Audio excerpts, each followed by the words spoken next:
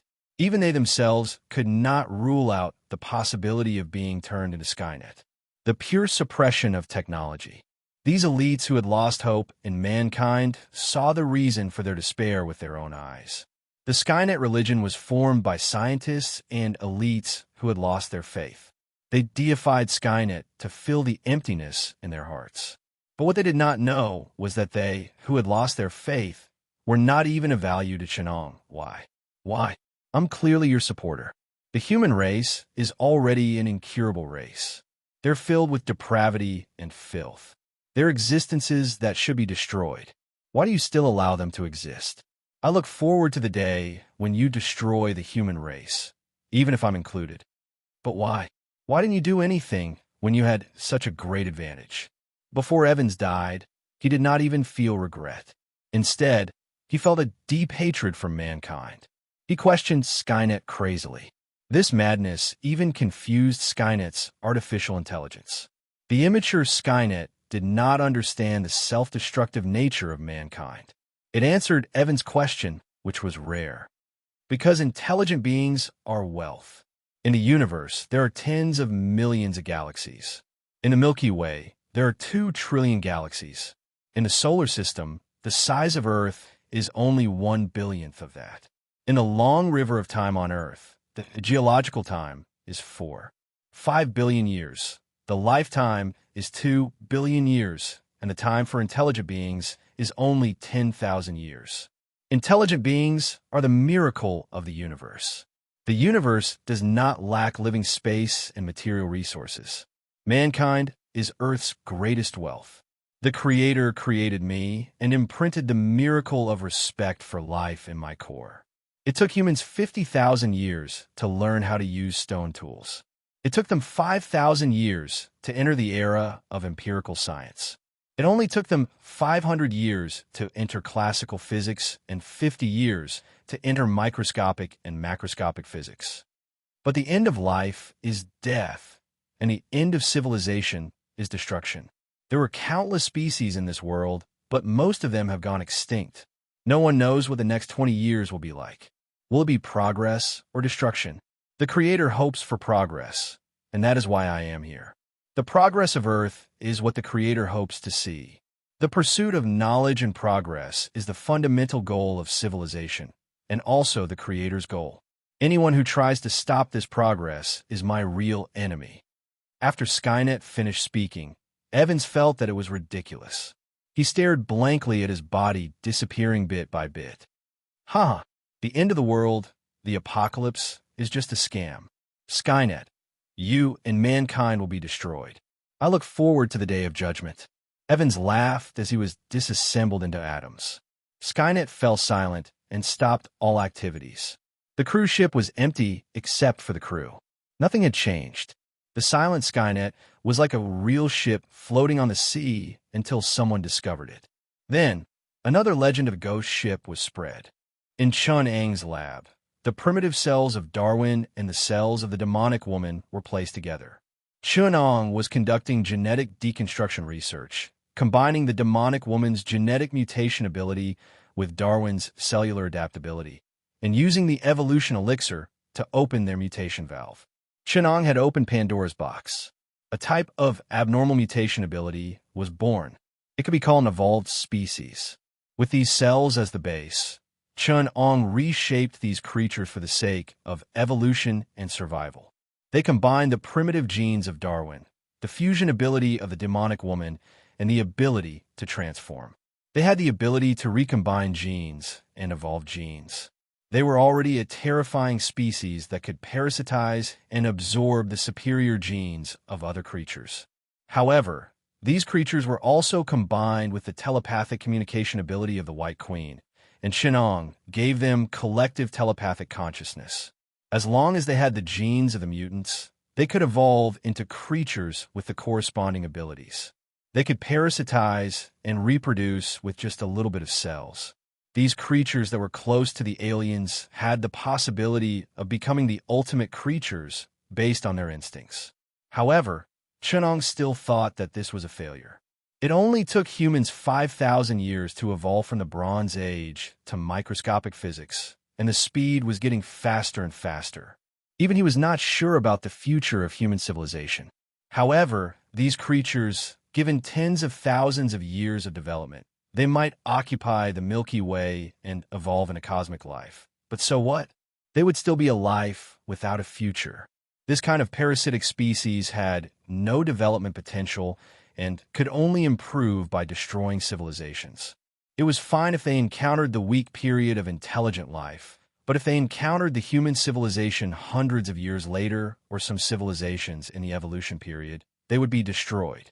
Just like a parasitic vine that climbed a tree, its height was determined by the height of the host. When the host civilization fell, it would fall too. The potential of such a parasitic species was something that Chunong did not care about. What he needed was a species that could learn and have wisdom. Skynet's learning ability was very strong, especially in some technological applications. Even Chunong could not keep up with its development speed. However, this kind of wisdom was limited. The primitive metal cells that truly had creative wisdom had been sealed by Chunong recently. Skynet's mathematical system, culture, and logic system had begun to take shape.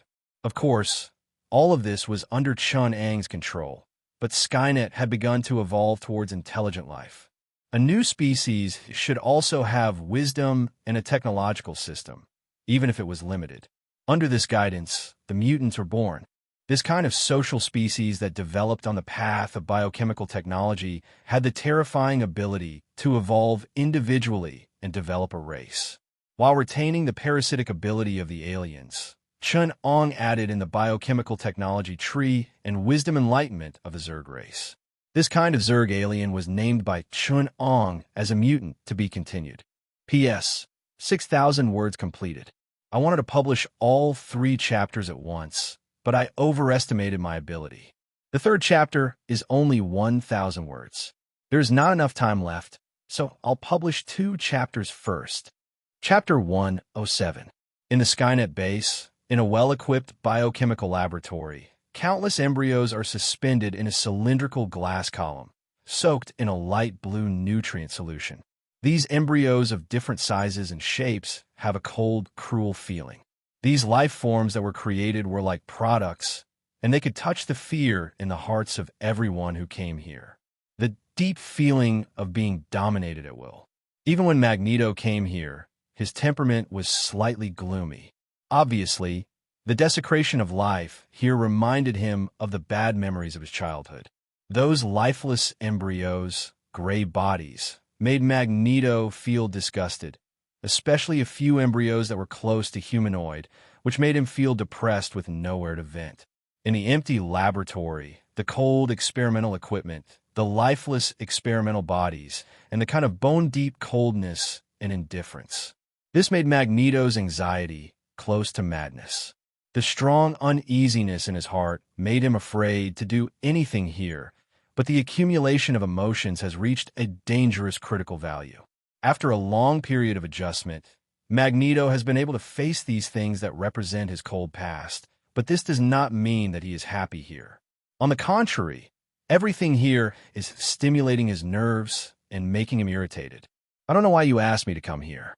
If you want to influence something, congratulations, you succeeded, but what you get will definitely not be the result you want. Magneto's voice was a little weak, but his gray head was still held high, and his thin spine was straight. This old man, standing like an iron nail firmly nailed to the ground, with an inviolable majesty, like an old lion, no longer with sharp claws. But the power is still there. You're in. Chunong walked in from the door behind him, holding a Skynet data projection in his hand, which was densely packed with scientific reports. He didn't lift his eyes for half a moment. Chunong sat straight at the edge of the laboratory console. Pointing to the chair in front of him, he invited, "Please sit down." Magneto was nailed back to the chair, and he looked aggressive, as if he would pounce at any moment. But Chunong ignored these things, and he had passed the time when he needed to pay attention to these things. "Eric, after your ability evolved, I wonder if you have gained anything different?" I'm really looking forward to seeing a new world unfold before your eyes. You gain a different perspective from me. To be able to unlock the genetic seal I placed on you, it seems that your electromagnetic control ability has at least reached the nanometer level. You have a talent like Jason, yet you allow me to come and go as I please.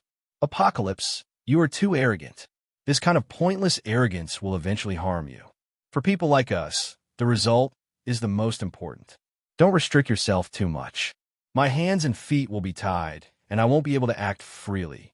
Magneto looked at Chun-Ong calmly, a subtle, but by no means weak magnetic force. After shifting the surrounding magnetic field, the binding force between atoms changed subtly. The slight shift in the atomic structure was reflected in reality as a powerful twisting force.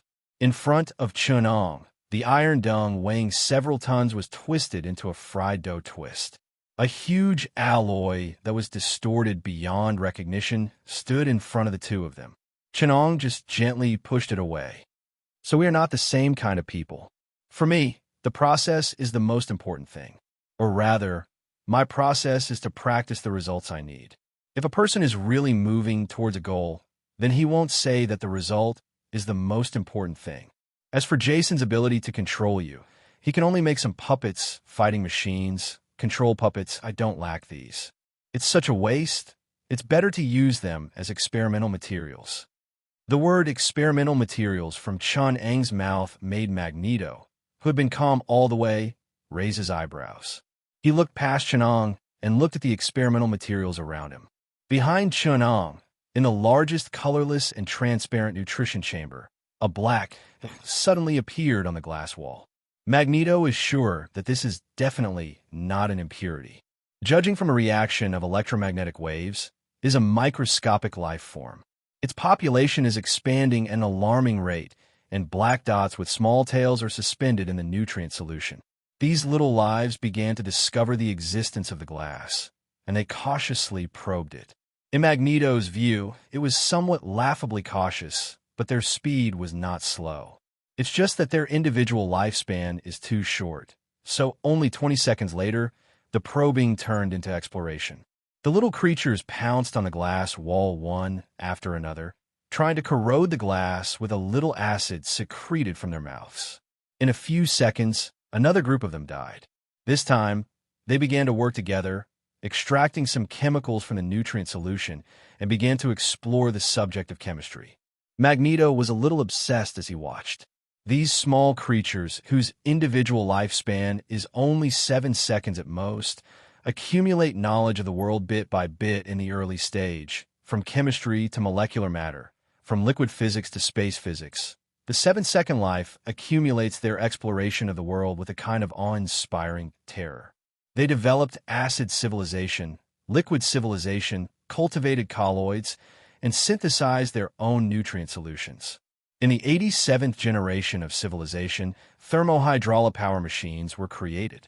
In the 92nd generation of civilization, electrons were discovered and electric currents began to be first applied. In the 94th generation of civilization, space physics was discovered and liquid computers were created. In the 95th generation of civilization, they created magnetically induced fluid detectors and the initial application of electronic warp energy. In the 96th generation of civilization, they created nano-level liquid robots. In the 98th generation of civilization, they created nuclear magnetic fields and strong force elimination technology. In the 99th generation of civilization, they created biochemical fusion technology. Then, because of the derailment of biochemical experiments, these little lives were wiped out like lightning. In the 99th generation of civilization, 693 seconds, 11 minutes and 33 seconds, the glory of a race, the history of a species, was staged one by one in front of Magneto.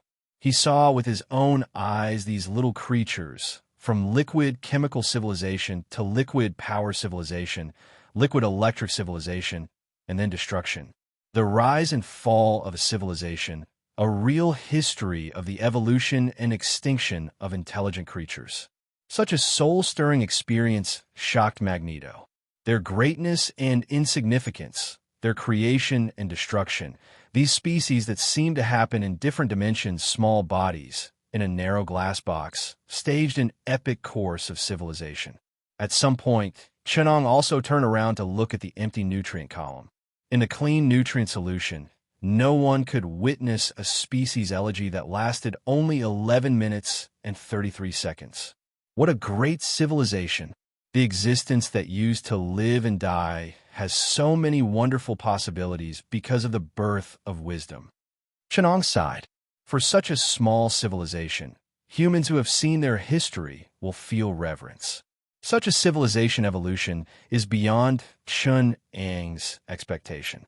In thousands of experiments, such a species, in extremely accidental circumstances, was born and then quickly destroyed. This is something that Chenong, who has set foot in the field of biochemistry, never expected. Perhaps this is the power of wisdom. Wisdom is a virus, and when it breaks out, its influence is infinite. In principle, the possibilities of intelligent creatures are infinite, and the speed of development is getting faster and faster until it is infinitely large. In the face of a universe without wisdom and abundant matter, intelligent life will grow explosively and begin to progress. They will go farther and faster, and their understanding of the world will become deeper and deeper until they are completely sublimated into an incomprehensible existence. Of course, in this process, self-destruction is the mainstream of development. Destroying oneself and breaking through the universe, civilization has been swaying between the two. At this moment, Chenong realized the invasion of biochemical technology on the field of life, this unscrupulous blasphemy. This kind of biochemical technology originated from the cloning technology of the Earth civilization. Even Chenong only dared to do limited research to avoid violating some taboos. Skynet recorded this 7-second civilization, the code of life, and accidentally filled the last fragment of the birth of mutants. Right in front of Magneto, in the core pillar of the laboratory, the nutrient solution turned red. A little granulation suspended in the center of the nutrition chamber. To be continued. P.S. Yesterday, the explosive update period ended at 3 p.m.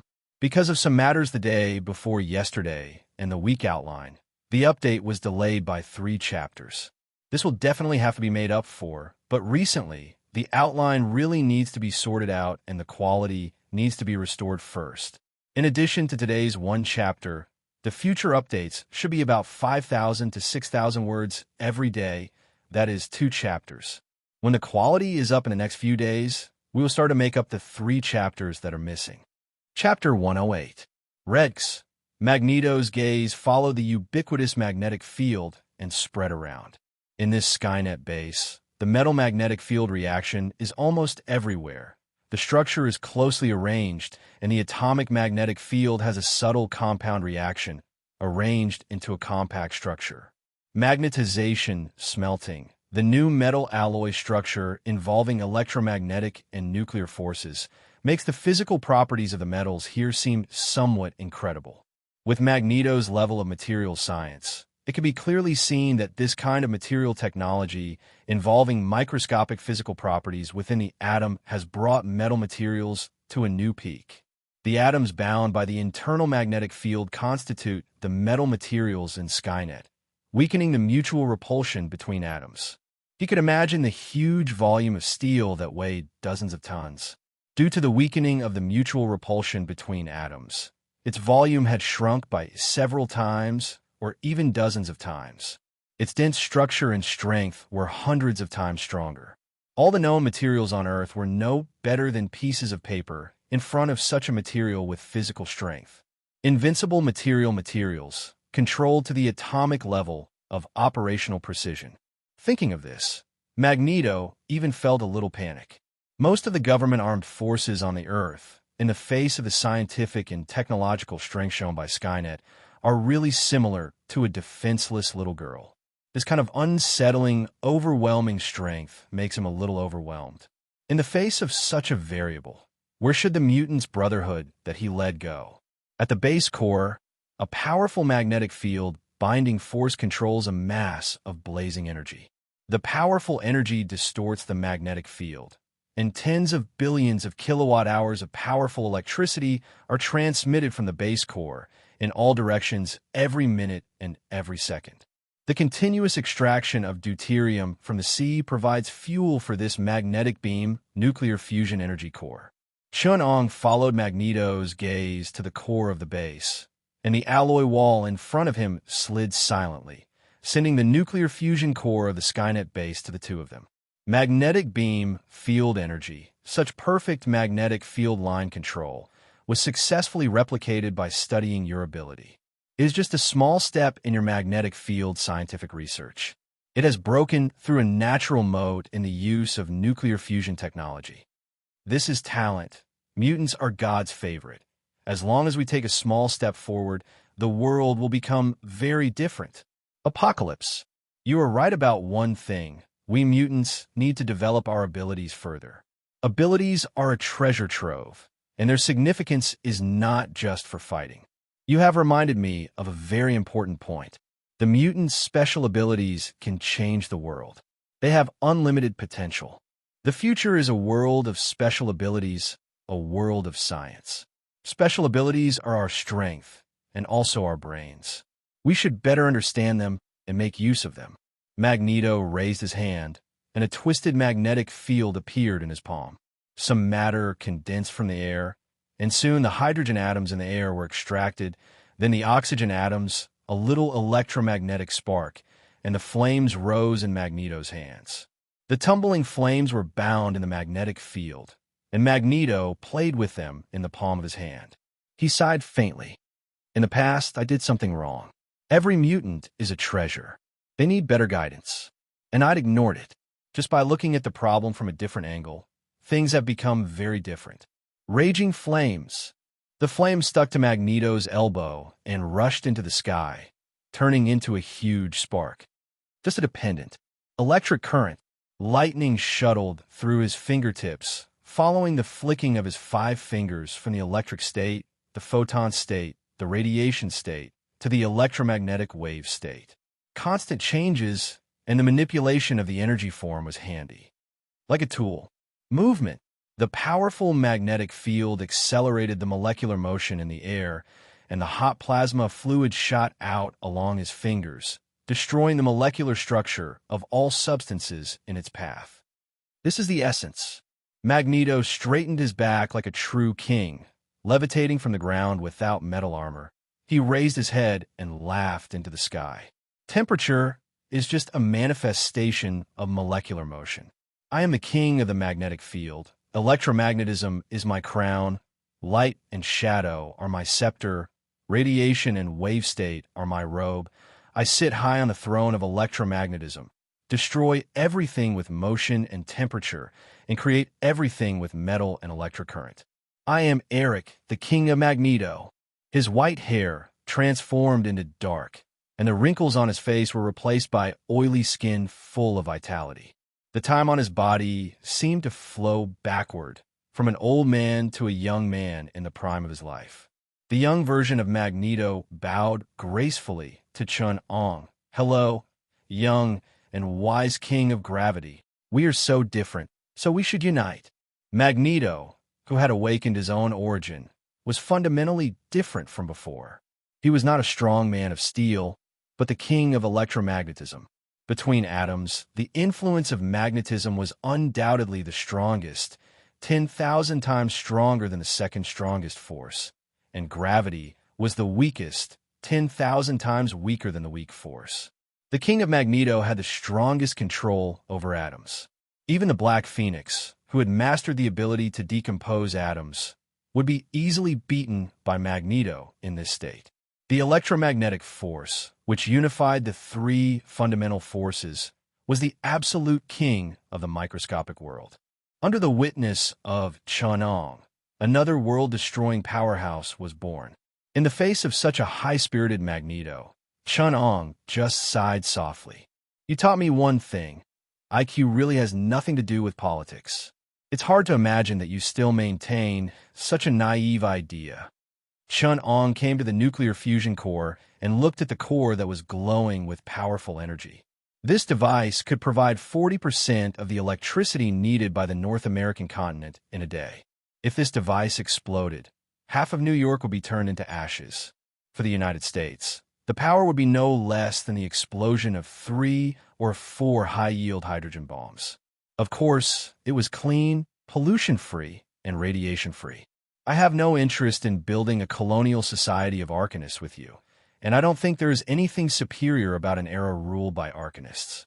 Maybe this is your ambition and dream, but it has nothing to do with me. The survival of mutants is related to every mutant. You say that you are not a mutant, but you have to realize that we are all mutants. From the day we have power and are not controlled by them, we are the mutants of this world. If you're not a mutant, then you are not a human. You are nothing and have no home to return to. Magneto was a little confused. He really had a hard time understanding Chun-Ong humans were social animals and could not leave the group's identity and survive alone. Unless Chun-Ong wanted to transform into an inhuman, he could only choose between the two camps of humans and mutants. This was a choice between mutants and humans. It was clearly impossible for Chun-Ong to get rid of his identity as an alien. Did Chun-Ong not understand that his power, his self-assertive behavior, and his madness were unacceptable to any group on Earth except mutants? But Chun-Ong did not stand with the Brotherhood. You have no choice but to join us. You know, the professor's naive ideas are impossible to realize. We can only have the power to change the world if we unite. The professor can't control me anymore. His brainwave controller is very powerful, but unfortunately, brainwaves are also an electromagnetic wave. Now I am his nemesis. Magneto's sense of superiority is now bursting. His previous opponents have long been ignored. Not to mention the military forces of the United States that were restrained by him. Even his old rival, the professor, whom he has loved and killed for a lifetime. His only concern is the mysterious Chun-Ong, who is also the only person he is uncertain about. Chun-Ang's strength is like an iceberg on the sea. With a shallow impression, he can't judge the danger at all. Listening to Magneto's confident declaration, Chun-Ong did not laugh at him, but just passed some electromagnetic waves about the changes in the world to him. For you, the world has changed too fast. Open your eyes and look at the world. The world has indeed changed too fast. Even Chun-Ong was a little surprised. Human beings are indeed a species with infinite potential. In the face of the threat of life and death, they can burst out with such crazy energy. In just a few months, the world's basic industry has improved geometrically with the help of black technology. To be continued. Chapter 109. Regs, the contributions of the metal and matter mutants in material science, and the contributions of the optoelectronic mutants in electromagnetism. Hundreds of millions of educated people formed a huge organization and system. When it slowly began to operate, it possessed unimaginable creativity. Even though Magneto was taken away by Chun-Ong, this world still achieved remarkable breakthroughs in electromagnetism with the help of Magneto's genes. Countless mutants with weak abilities but great research value volunteered or were forced to become beneficial aids to scientific progress. Just a week ago, the mature magnetic beam nuclear fusion technology was unveiled at the Oak Ridge National Laboratory. Gaussian technology, laser technology, anti-gravity technology, all of them were rapidly maturing. A large number of scientific results exploded with the complete structure of a technology tree. Other than the fixed daily physics experiments, Chun-Ong had no choice but to immerse himself in intense learning. Tens of thousands of scientific results from different disciplines took up most of his time every day. These studies greatly supplemented the gaps in Chun-Ang's knowledge system. Many of the results strongly supported his next step of research. The more one learned, the more ignorant one became. Science was a three-dimensional and complex system. Even with the help of Skynet, Chun-Ong did not have enough time to conduct comprehensive research. Even if the research involved the genetic reconstruction of cells, the construction of a new type of organ function was still extremely valuable. Even though Skynet had reconstructed the metal material system from the magnetic fluid, human research on the movement and reconstruction of metal molecules had also revealed unknown scientific properties. Shunang's advantage was that he had a complete set of scientific systems and an unimaginable learning ability.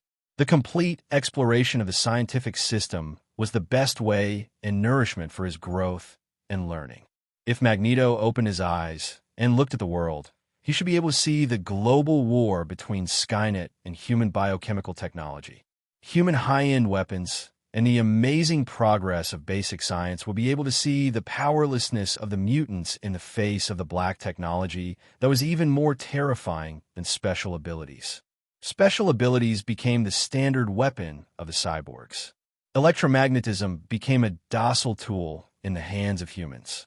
Nuclear energy, metal materials, and composite materials were in the hands of humans. What kind of imagination and creativity were they? Human society showed an overwhelming advantage over the mutants in terms of intelligence and ability. Science, economy, organization, strength, and military were overwhelming. Most of the mutants could only contribute to the world. They did not have the power to shake this society. Biohumans were manufactured in the factory. They could be loaded with hundreds of combat abilities and could defeat all mutants below the alpha rank.